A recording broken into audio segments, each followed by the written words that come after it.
বনলতা এক্সপ্রেসের কথা আমার আই থিঙ্ক সারা জীবন মনে থাকবে। This was the best experience I have ever had.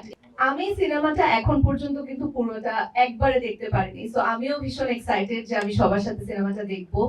আর বনলতা এক্সপ্রেসের জার্নির কথা আমি বরাবরই বলে এসেছি যে this was one of the this was the best experience I have ever had. এই এত বছর এই কাজের যে জার্নিটার মধ্যে বনলতা এক্সপ্রেসের কথা আমার আই থিঙ্ক সারা জীবন মনে থাকবে। আমরা শুটিং এ যেভাবে করে কাজ করেছি, তানিম ভাইয়ের মতো ডিরেক্টরের সাথে কাজ করার সব থেকে বড় পজিটিভ সাইড হলো উনি এতটা 200-র বেশি সার্ভিস ও ফিচারে লেনদেনের সব বিকাশ অ্যাপে সম্ভব।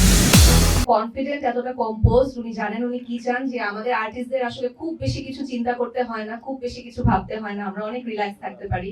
এবং সেই সাথে আমাদের বুড়িগঙ্গা টকিজের শর্মিলা আপুকে একটা থ্যাংক ইউ জানাতে চাই, আমাদের হইচইয়ের সাকিব ভাইকে থ্যাংক ইউ জানাতে চাই। ওনার স্পেশালি সাকিব ভাইকে আমি অনেক অনেক কথা বলেছি, অনেক ডিস্টার্ব করেছি, সেই জন্য এখানে একটু সরি বলে নিচ্ছি। অনিম ভাইয়াকে অনেক অনেক থ্যাংক ইউ, যে আমি যতদূর দেখেছি আমার সুন্দর সুন্দর অনেক শট রেখেছে উনি সিনেমাতে, সো অনেক অনেক থ্যাংক ইউ। এছাড়া আসলে আমাদের বনলতা এক্সপ্রেসের যে টিমটা, এত দুর্দান্ত একটা টিম, এত অনেস্ট, এত ডেডিকেটেড একটা টিম, এই টিমের অনেকে এখানে এখন উপস্থিত নেই। যেমন আমাদের রাইটার, ডায়লগ রাইটার যিনি দুজন যারা আছেন, স্বাধীন, সামিউল, ওরা আই থিঙ্ক সামিউল আসবে বাট স্বাধীন আসতে পারছে না।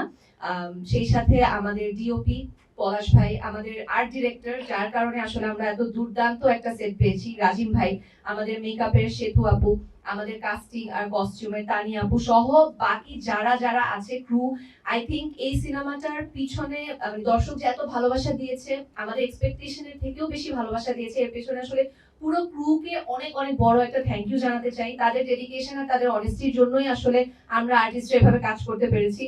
সেই সাথে আমার কো আর্টিস্ট যারা ছিলেন, অনেক লিভিং লেজেন্ডরা ছিলেন, অনেক দুর্দান্ত অ্যাক্টররা ছিলেন।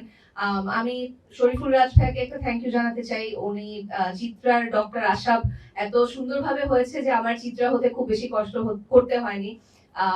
মোশাররফ ভাইয়ের কথা না বললেই না, আপনারা সবাই ইতিমধ্যে সিনেমা না দেখলেও নিশ্চয়ই দেখেছেন মোশাররফ ভাইয়ের কথা সবাই কত দুর্দান্ত বলেছে, এবং প্রত্যেকটা আর্টিস্ট আসলে এত ভালো, এত দুর্দান্ত পারফর্ম করেছে যে আমার মনে হয় আপনাদের আজকের যে সময়টা 2.5 ঘন্টার মতো খুব খুব ভালো কাটবে বলে আশা করছি। আর বাকি রেসপন্স আপনাদের থেকে সিনেমার পরে শুনবো। সবাইকে অনেক অনেক ধন্যবাদ।